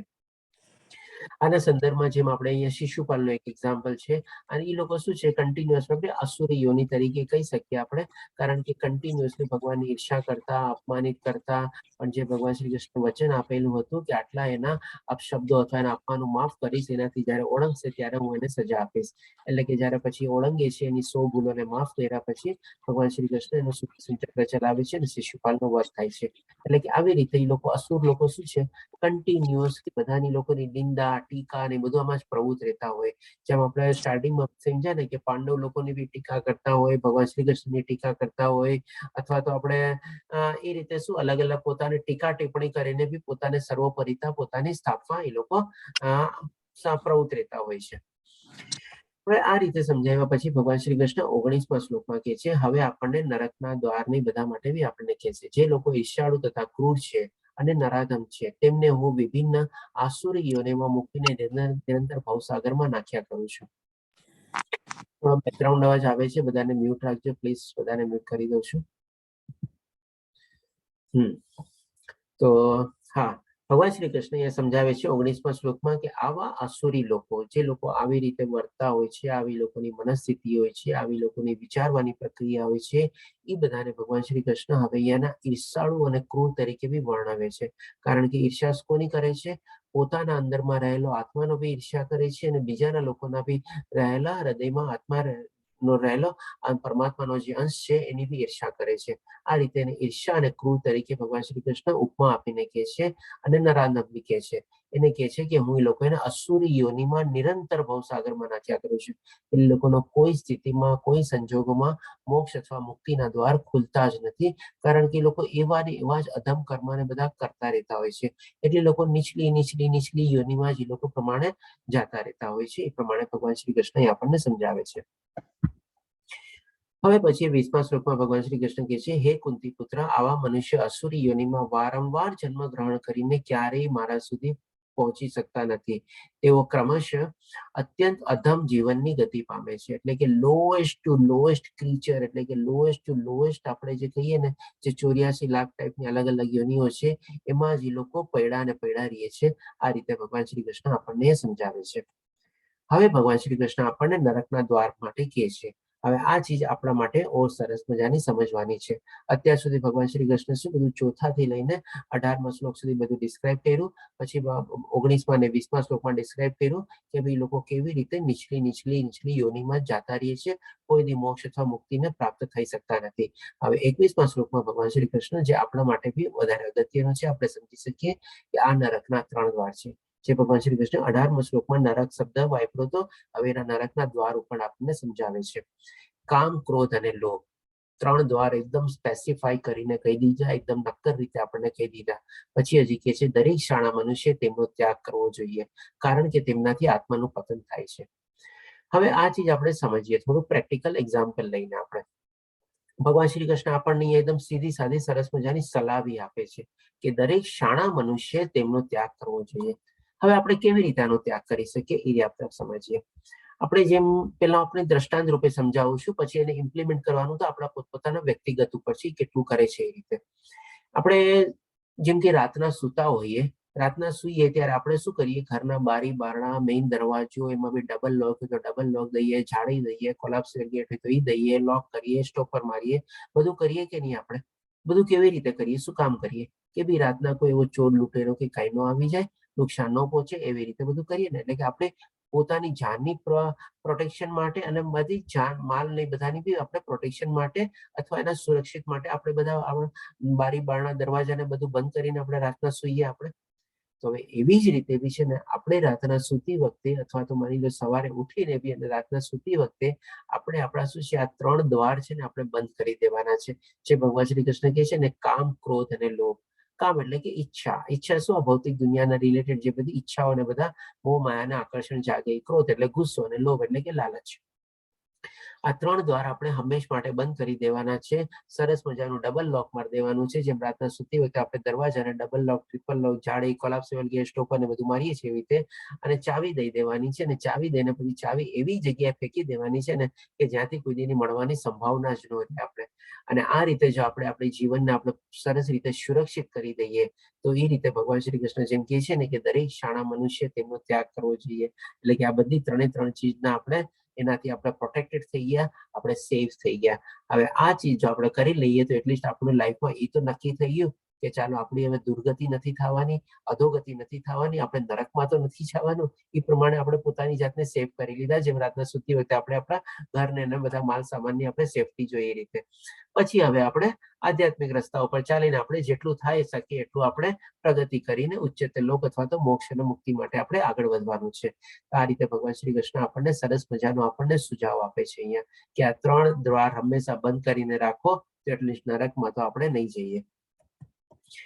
પછી હવે ભગવાન શ્રી કૃષ્ણ 22મા શ્લોકમાં કહે છે, હે કુંતી પુત્ર, જે મનુષ્ય નરકના 3 દ્વારોથી બચી ગયેલો છે. જો આપણે આ રીતે સમજી જઈએ અને 3 દ્વારોથી આપણે બચી જઈએ તો તે આત્મ સાક્ષાત્કાર માટે કલ્યાણકારી કાર્ય કરે છે અને પછી ક્રમશઃ પરમગતિ પામે છે. એટલે કે આસ્તે આસ્તે પછી આપણે આધ્યાત્મિક માર્ગ ઉપર આગળ વધીએ અને સ્લોલી ગ્રેજ્યુઅલી ક્રમશ એટલે કે શું આસ્તે આસ્તે આસ્તે શનિ આપણી પ્રગતિ થાય અને આપણે પરમગતિને પામી શકીએ આપણે.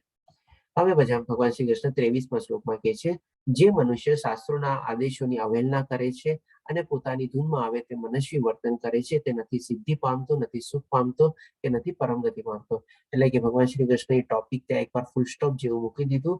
હવે ફૂલ સ્ટોપ કરીને એક નવો પેરેગ્રાફ કરીને આપણે અહીંયા એડ કરે છે કે ભાઈ ભગવાન શ્રી કૃષ્ણ હવે શાસ્ત્રો ઉપર આવે છે અને પછી કહે છે કે જે લોકો શાસ્ત્રોની અવહેલના કરે છે અને પોતાના મનમાં ધૂનમાં આવે એ પ્રમાણે બધું વર્તન કરતું હોય છે.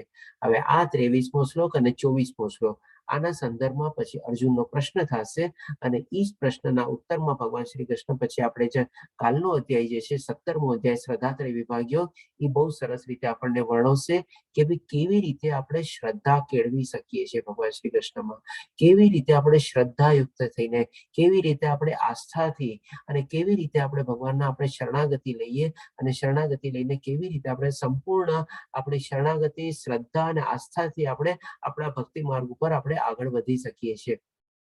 આ શ્રદ્ધા ને બધું કેવી રીતે આપણામાં નિરૂપણ થાય છે, કેવી રીતે આગળ વધે છે, ભગવાન શ્રી કૃષ્ણ આપણને આગલા અધ્યાયમાં સમજાવશે. ખાલી માઇન્ડમાં રાખી લેજો કે આ 16મા અધ્યાયના 23મા શ્લોકમાંથી અર્જુનના પ્રશ્ન ઉભા થશે અને પછી ભગવાન શ્રી કૃષ્ણ એનો જવાબ આપશે. એટલે કે એનું નામ બી આપણે શ્રદ્ધાત્રય વિભાગ યોગ છે. હવે પછી ભગવાન શ્રી કૃષ્ણ 24મા શ્લોક આના પણ આપણે એ સંદર્ભમાં આપણે લઈ શકીએ. અત્યારે ખાલી આપણે જસ્ટ ગો થ્રુ કરી લઈએ. તેથી મનુષ્ય શાસ્ત્રોના નિયમો પરથી સમજવું જોઈએ કે શું કર્તવ્ય છે એ પણ ભગવાન શ્રી કૃષ્ણ આપણને સમજાવશે આગલા અધ્યાયમાં અને શું કર્તવ્ય નથી. આવા નિયમો અને નિયંત્રણો જાણીને મનુષ્ય એવી રીતે કર્મ કરવું જોઈએ કે જેથી ક્રમે ઉન્નતિ થાય અથવા આગળ વધવાની આપણી પ્રક્રિયા જે છે આધ્યાત્મિક માર્ગ ઉપર આપણે એને કન્ટિન્યુઅસલી સરસ રીતે આપણે આગળ વધારી શકીએ. તો આ 23 અને 24મો શ્લોક જસ્ટ ખાલી આપણે આગલા શ્લોકના આગલા અધ્યાયના આપણે ઇન્ટ્રોડક્ટરી પાર્ટ તરીકે આપણે લઈ શકીએ, જેમાંથી અર્જુન પ્રશ્ન પૂછશે ને આપણે સરસ રીતે સમજશું. તો અહીં આપણે ઓલમોસ્ટ આ અધ્યાય પૂરો થાય છે અને આમાં થોડી ઘણી એડિશનલ સ્લાઇડ્સ છે આપણે તો એને બી આપણે કવર કરી લઈએ. હવે આપણે જેમ કે આ બધી ચીજ આપણે કવર કરી લીધા પછી આપણે અહીંયા મેઇનલી શું કવર કર્યું કે ભાઈ દૈવી સ્વરૂપ એટલે કે દૈવી પ્રકૃતિ વાળા માણસો અને અસુરી પ્રકૃતિ વાળા માણસો હોય છે. હવે અલગ અલગ આપણે યુગ જાણી ગયા છે કે ભાઈ 4 યુગ હોય છે. હવે 4 યુગમાં બી આપણે શું છે દૈવી પ્રકૃતિ વાળા માણસો અને અસુરી પ્રકૃતિ વાળા માણસો કેવી કેવી જગ્યા રહે છે અને કેવી કેવી જગ્યાએ જેમ જેમ યુગ આગળ વધે છે એ લોકો બી સ્થળાંતર કરે છે અને કેટલા દૂરમાંથી કેટલા નજીક આવી જાય છે એ આપણે સમજવાની કોશિશ કરશું. કારણ કે આપણે અત્યારે કલયુગમાં જીવીએ છીએ, આપણે આ ચીજ બી જાણવી જરૂરી છે કે ભાઈ આપણે જે અસુરી લોકો છે એ શું ખાલી આપણા અંદરમાં જ બહારમાં જ છે કે આપણે અંદરમાં બી છે એ પણ આપણે સરસ રીતે જાણશું આમાં. તો જેમ કે સતયુગમાં જેમ કે આપણે માની લો વરાહદેવ એટલે કે દેવી પ્રકૃતિ વાળા અને હિરણ્યકશ્યપ અસુરી પ્રકૃતિ વાળા હતા. હવે આમાં શું છે, બંને અલગ અલગ ગ્રહોમાં રહેતા. એટલે કે વરાહદેવ જાય છે ને આ દેવલોકમાંથી ને બધામાંથી પોતે પ્રગટ અને અવતરિત થઈને આ મૃત્યુલોક ઉપર આવે છે, જ્યાં હિરણ્યકશ્યપ રહેતો હતો ત્યાં, અથવા એની અસુરી પ્રવૃત્તિને બધું ચલાવતો હતો, અને આવીને પછી એનો વધ કરે છે, અને એ પ્રમાણે પાછું આપણે ધર્મની સ્થાપના બધું થાય છે. એટલે કે બંને અલગ અલગ ગ્રહોમાં રહેતા હતા. પછી હવે આવ્યો ત્રેતાયુગ. તો ત્રેતાયુગમાં માની લો આપણે રામને આપણે જે ભગવાન શ્રી કૃષ્ણના જ અવતાર છે એટલે કે દૈવી ગુણ તરીકે લઈએ, અને રાવણને આપણે અસુરી ગુણ તરીકે લઈએ. તો આ બંને શું છે, અલગ અલગ પ્રદેશમાં રહેતા હતા, અલગ અલગ દેશમાં રહેતા હતા. જે આપણે ત્યારની જ્યોગ્રાફિકલ સિચ્યુએશન નથી જાણતા, પણ અત્યારની જ્યોગ્રાફિકલ સિચ્યુએશન પ્રમાણે આપણે જાણીએ, કારણ કે આપણે અત્યારે બધું આજની તારીખમાં કનેક્ટ કરવાની કોશિશ કરીએ છીએ એટલા માટે. તો કે ભાઈ રામ એટલે કે અયોધ્યા નગરી, એટલે કે આપણે હોઈ શકીએ હિન્દુસ્તાન અથવા આપણો ભારત, અને રાવણ એટલે કે આપણે લંકા અથવા તો શ્રીલંકા, જે આજની તારીખમાં ભૌગોલિક દ્રષ્ટિ પ્રમાણે ભારતથી અલગ છે. તો એ રીતે એ ભારત અને શ્રીલંકા એટલે કે બે અલગ અલગ દેશમાં એ લોકો રહેતા. પછી આવ્યો દ્વાપર યુગ. દ્વાપર યુગ એટલે આગળ શું આવ્યું, આપણે એમાં પાંડવોને જેમ ભગવાન શ્રી કૃષ્ણ આ શ્લોકમાં જ કીધું કે બધા દૈવી ગુણ સંપન્ન છે, એટલા માટે આપણે એને દૈવી ગુણ સમજીએ, અને કૌરવોને આપણે અસુરી ગુણ સમજીએ.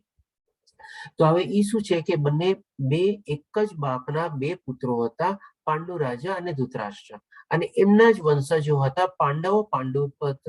પાંડુના પાંડવો કહેવાતા અને ધૃતરાષ્ટ્રના કૌરવો કહેવાતા.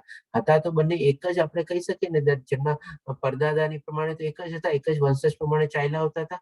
પણ એ શું હવે બે અલગ અલગ પડી ગયા, અને બે અલગ અલગ પડીને બી શું, એટલે કે એક જ કુટુંબની અંદર જ દૈવી ગુણ અને અસુરી ગુણ રહેવા માંડ્યા.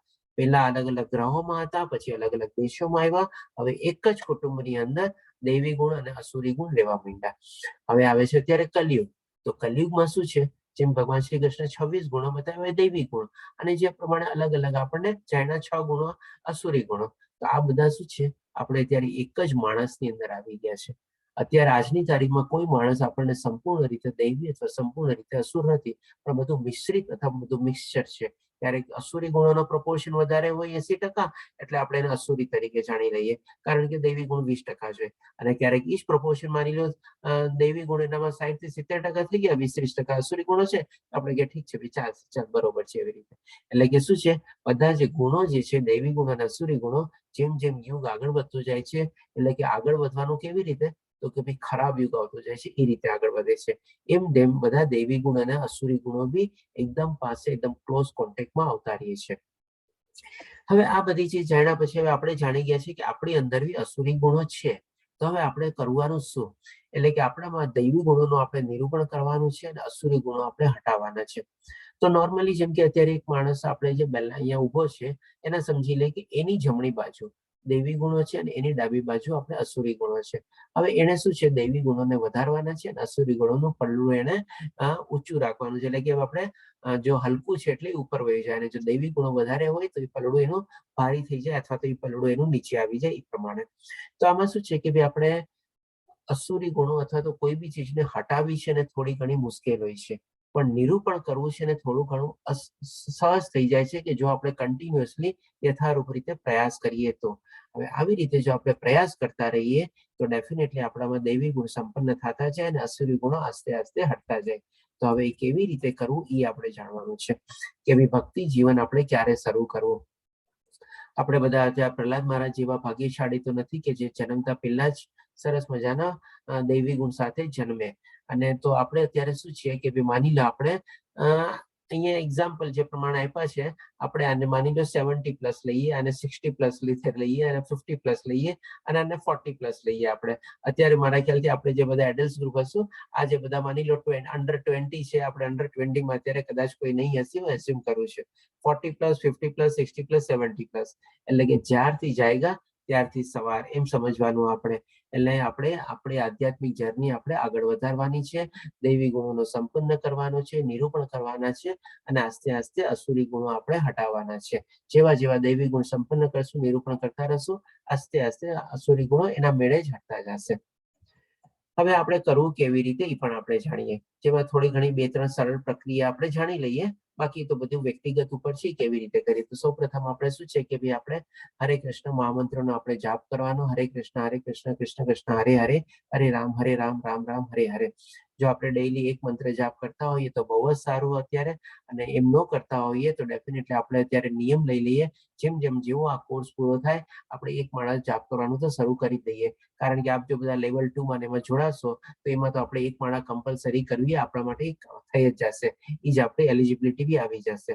અને પછી આવી રીતે આપણે ભગવાનને ધરાવેલો પ્રસાદ આપણે ગ્રહણ કરતા હોઈએ, ભગવાનને નૈવેદ્ય ધરાવીએ, ભગવાનની સેવા કરીએ, અર્ચના કરીએ, પ્રાર્થના કરીએ, આ બધું બી આપણે ભક્તિ માર્ગમાં આવી જાય. જેમ આ બધું આમાં આગળ વધતા જશું એવી રીતે આપણા દૈવી ગુણો બી આપણામાં સંપન્ન થતા જશે.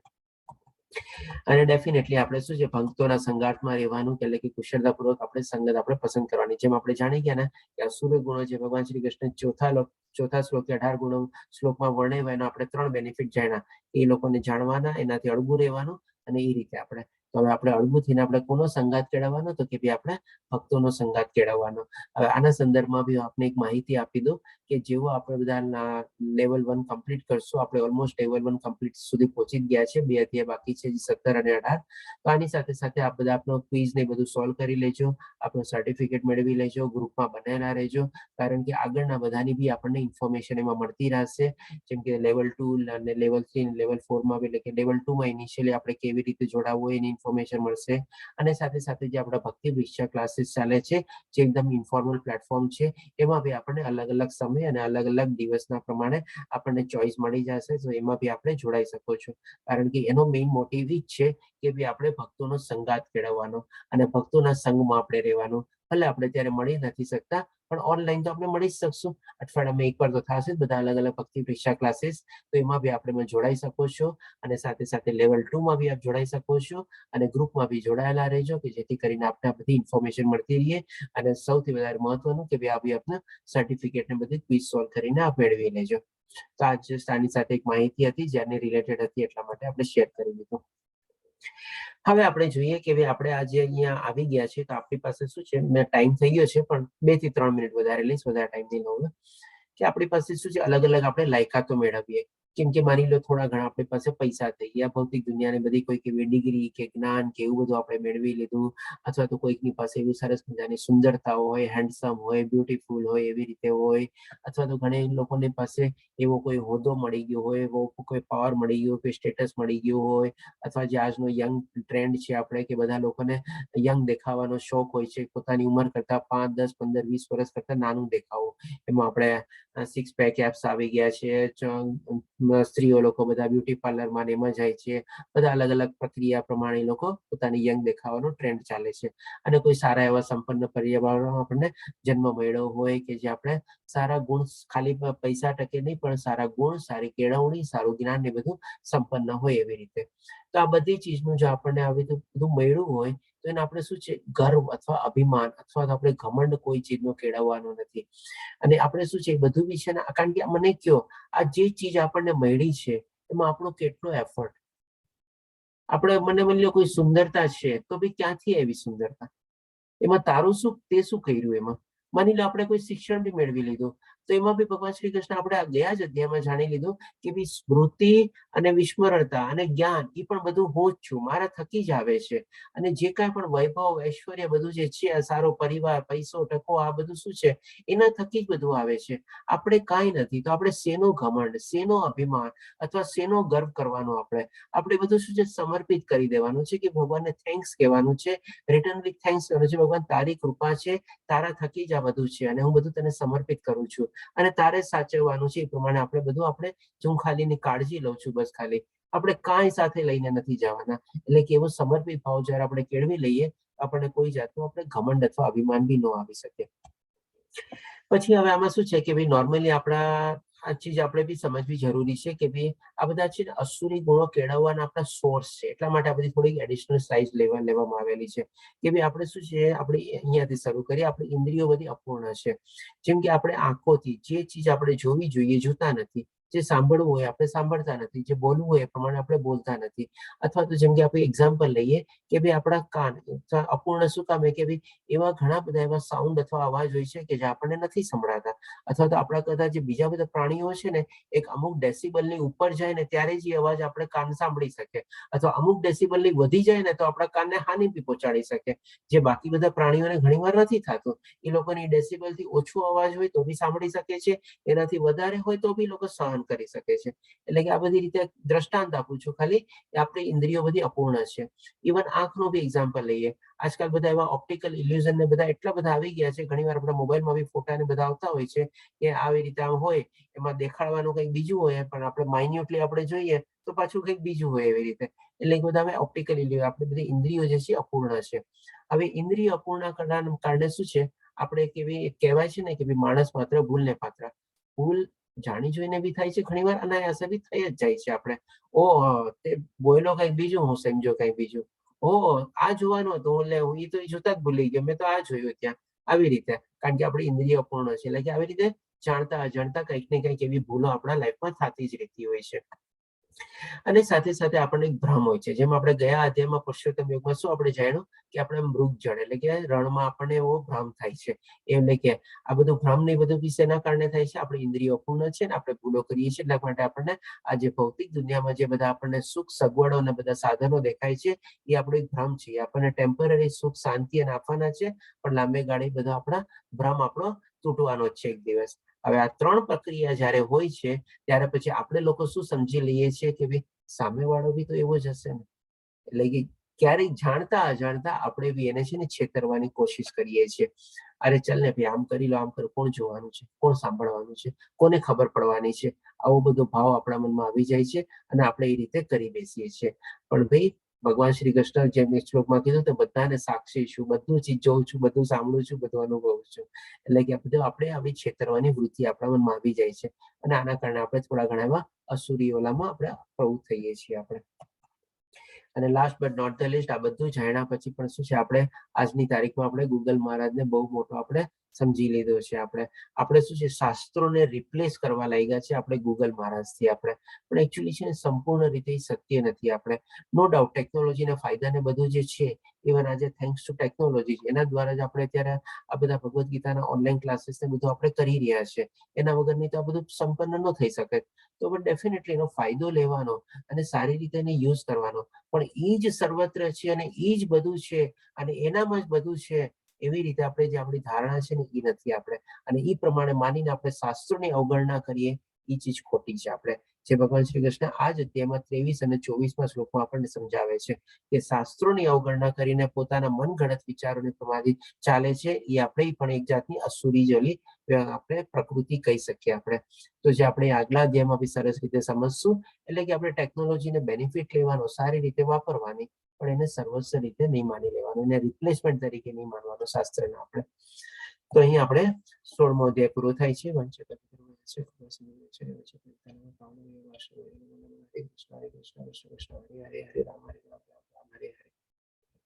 મેં 5-1 મિનિટ વધારે લીધી આપની, તો તે બદલ ધન્યવાદ. અને જો કોઈને પ્રશ્ન હોય તો એ બી લઈ શકીએ છીએ આપણે. હરે કૃષ્ણ. પ્રભુજી, હા માતાજી છો ને. આપણે એવું કીધું હતું ને કે નરાધમ, ઈર્ષાળુ, ક્રૂર લોકો નરકમાં જાય, પણ એમાં તમે ઈર્ષ્યાળુને એવું સમજાવ્યું કે પોતાના અંદર રહેલા આત્માની ઈર્ષ્યા, તો એ કેવી રીતે કરી શકીએ આપણે? એમાં છે ને બીજા લોકો કરતા હોય છે, જેમાં આપણે ઓલા શું કહેવાય શિશુપાલનો એક્ઝામ્પલ લીધો. એટલે જે લોકો એવી પ્રકૃતિ વાળા, એવી વૃત્તિ વાળા હોય છે, એ લોકો શું કરતા હોય છે કે ભાઈ પોતાની પણ ઈર્ષા કરતા હોય અને બીજા લોકોની બી ઈર્ષા કરતા હોય. કારણ કે એ લોકો બીજાની ઈર્ષા કરીને એની સામે જે આત્મા જે છે, કારણ કે બધી આત્મા બધામાં આપણે સમત્વ ભાવ જોવાનો છે. એટલે એ જો સામેવાળી આત્માની ઈર્ષા કરતો હોય તો ઇનડાયરેક્ટલી એને પોતાની અંદરમાં જે આત્માનો વાસ છે, પરમાત્માનો જે અંશ છે, એની પર તો એને ઈર્ષા કરી ને, એના પર તો એને અધોગતિ કરી ને. એવી રીતે. બરાબર બરાબર. હરે કૃષ્ણ. હરે કૃષ્ણ માતાજી. મહેશ પ્રભુજી આપનો હેન્ડ રેઝ છે, પૂછી શકો છો. પ્રભુજી એક પ્રશ્ન છે કે જ્ઞાન પ્રદાન કરનાર કૃષ્ણ ભગવાન છે, બરોબર? એટલે આપણને શિક્ષણ મળે છે. અમુક લોકો સાયન્ટિસ્ટ બને છે, અમુક લોકો એન્જિનિયર બને છે, એવું કેમ? શું વર્ણવર્ગની થિયરી લાગુ પડે છે કે કર્મ થિયરી લાગુ પડે છે? બંને ચીજ લાગુ પડે છે. સૌ પ્રથમ તો શું છે, વર્ણ વ્યવસ્થા પ્રમાણે જેમ કે છે ને કે દરેક માણસે પોતાના ગુણ પ્રમાણે, પોતાની કાબિલિયત પ્રમાણે, પોતાની લાયકાત પ્રમાણે અલગ અલગ ટાઈપના ઓક્યુપેશન અથવા વ્યવસાયને ગોતવાના હોય છે.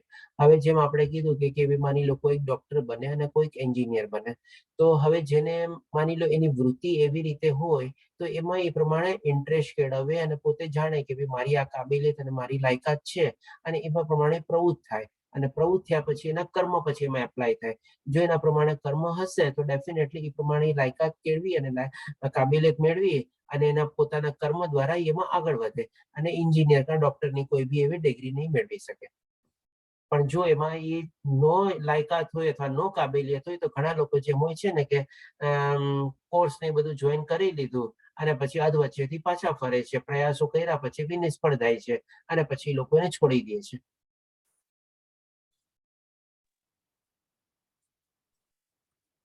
ધન્યવાદ પ્રભુજી, ધન્યવાદ. હવે આના સંદર્ભમાં છે ને હું જેમ કે મારો પોતાનો એક્ઝામ્પલ આપું આપને. આપનો પ્રશ્ન જે છે ને બહુ સરસ રીતે છે. આપને મને મારી પોતાની લાઈફ યાદ આવે છે. જેમ કે મારે ફેમિલીમાં છે ને બધા 2 ડોક્ટર છે. એક રેડિયોલોજીસ્ટ છે અને બંને મારા કઝિન છે, ફર્સ્ટ કઝિન, અને એક છે તમારે જનરલ ફિઝિશિયન. હવે હું જયારે નાનો હતો ને ત્યારે ક્લાસ 10માં એક્ઝામ હતી ત્યારે સ્કૂલમાં ફર્સ્ટ આવ્યો. બધામાં ટોપમાં હતો, ગર્લ્સ બોયઝ બધામાં એ રીતે. અને હવે જે પ્રમાણે ફેમિલીમાં ઓલરેડી 2 ડોક્ટર હતા એટલે કે જેમ હોય ને બધાએ કીધું, એટલે ત્યારે બી પ્રમાણે આટલું જ્ઞાન નહોતું, આટલી બુદ્ધિ નહોતી, સાચું કહું તો. બધાએ કીધું સાયન્સ લો, સાયન્સ લો, એકદમ ટોપ આવ્યો છે. બધા ટીચર લોકો આ પ્રમાણે બધું મને પ્રેરિત કર્યું, લઈ લીધું સાયન્સ. હવે સાયન્સ લીધા પછી 11-12માં સાયન્સમાં એડમિશન લીધું. એડમિશન સરસ રીતે મળી ગયું કારણ કે સરસ માર્ક્સ ને બધું આવ્યા હતા. ફિઝિક્સ, કેમિસ્ટ્રી અને મેથેમેટિક્સ ત્રણેયમાં સારા માર્ક્સ હતા, મળી ગયું એડમિશન. ઓકે, ચાલો લઈ લીધું. હવે 11-12માં જેવા ગયા ને એટલે મેં ત્યારે બાયોલોજી મેઇન લીધું. મેં મેથેમેટિક્સ મેઇન નહોતું લીધું, એટલે ફિઝિક્સ, કેમિસ્ટ્રી, બાયોલોજી હતું કારણ કે ડોક્ટર પ્રમાણે બધા કીધું એ પ્રમાણે પ્રેરિત કર્યું, ચાલો થઈ ગયું. હવે 2 વર્ષમાં મને પોતાને મારો નેચર મને ખબર પડી ગઈ કે ભાઈ આ મારો કપ ઓફ ટી નથી, આ મને નહીં ફાવે. કારણ કે એમાં શું છે, થોડા ઘણા દેડકા કાપ્યા, આ કર્યું તે કર્યું, ફિઝિક્સ કેમિસ્ટ્રી ભણ્યા, બાયોલોજી ભણ્યા, લેબોરેટરીમાં ગયા, બધું કર્યું, પણ બે લાગ્યું કે ના આમાં શું છે, આમાં કાંઈ નથી, આમાં કઈ મજા નથી આવતી, મારો નેચર આ છે નહીં. હવે ગમે તેમ કરીને 12ની એક્ઝામ બી પાસ કરી, જોઈન્ટ એન્ટ્રન્સ એક્ઝામ બી આપી, મારી લો એ બી ક્લિયર કરી, પણ પછી થયું કે ના ભાઈ મારે હવે ડોક્ટર બનવું નથી. હવે જેવો 1 વર્ષમાં 6 મહિનામાં મને આ સમજાયું કે ભાઈ this is not my cup of tea. એટલે મેં શું કર્યું, આસ્તે આસ્તે પછી હવે એમાંથી અળગું થવા માંડ્યું કે ભાઈ ઠીક છે, ગમે તેમ કરીને 11-12 તો કાઢી નાખો, વર્ષ તો બગાડવું નથી, ગમે તેમ કરીને થઈ જશું. અને ભગવાનની કૃપાથી 12માં બી ચાલો ફર્સ્ટ ડિવિઝન ને બધું આવી ગયું એ પ્રમાણે. પછી જયારે 12 પછી 3 મહિના પછી જયારે જોઈન્ટ એન્ટ્રન્સ એક્ઝામ અને બધો હતો, ટાઈમ હતો, ત્યારે મેં શું કર્યું, આપણે મને લાગ્યું કે ભાઈ હું આને લાયક છું, એટલે કે મારે એકાઉન્ટ્સ અથવા પ્રોફેશનમાં માં જવું જોઈએ. એટલે કે મેં સીએ ની એન્ટ્રન્સની પ્રિપેરેશન કરી. હવે 3 મહિનામાં આખું 11-12 નો સિલેબસ મેં કવર કર્યો, જે સીએ એન્ટ્રન્સમાં એક્ઝામ આવતો હતો એ કવર કરીને સીએ એન્ટ્રન્સની એક્ઝામ આપી અને ભગવાનની કૃપાથી આપણે સીએ એન્ટ્રન્સ પાસ થયો અને પછી પ્રમાણે સીએ કમ્પ્લીટ કર્યું અને એમાં સરસ મજાનો મને આનંદ બી મળતો અને આજની તારીખમાં બી મારા પ્રોફેશનને હું એન્જોય કરું છું. તો એ છે ને આપણી પોતાની લાયકાત, કાબિલિયત, આપણા ગુણ અને અથવા જે પ્રમાણે વર્ણ વ્યવસ્થા એ પ્રમાણે જ થાય અને સાથે સાથે આપણા કર્મ બીમાં એટેચ થાય.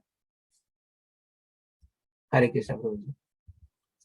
એટલે તજજ્ઞની જે થિયરી છે એ પોતાનું જે નોલેજ જેમાં હોય અથવા તો જેને રસ હોય રસ, હા મેઇન, હા રસ.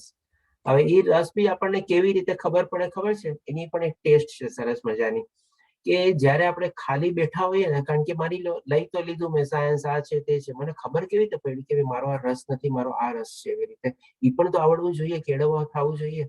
તો એમાં શું છે, આપણે જયારે ખાલી બેઠા હોય ને ત્યારે હંમેશા આપણે જોવાનું કે મારા માઇન્ડમાં શેના વિચાર આવે છે, એ વિચાર મને આનંદ કરે છે કે નથી કરતા, અથવા તો એ વિચારને મારે હટાવવા છે ને કેવા વિચાર મારે નિરૂપણ કરવા છે કે જે મને વધારે આનંદિત કરે છે. તો એ સાથે છે ને આપણે કનેક્ટ કરી શકીએ આપણને કે ભાઈ હા, આ ચીજ મારો રસ વાળો વિષય છે, આ ચીજ મારો નીરસ વાળો વિષય છે. તો આનાથી મારે રસ કેળવવા, એમાં મારે ઊંડું ઉતરવાનું છે, આનાથી મારે દૂર રહેવાનું છે. એ જયારે આપણે પોતે એકલા બેઠા હોય ને પોતાની સાથે વાતચીત કરીને બધું કરીને ત્યારે આપણને ઘણી વાર આપણને અંદરથી સિગ્નલ મળે છે, તો આપણે એને કેચ કરવાના હોય છે. બરોબર. હરે કૃષ્ણ પ્રભુજી. બીજા કોઈ પ્રશ્ન?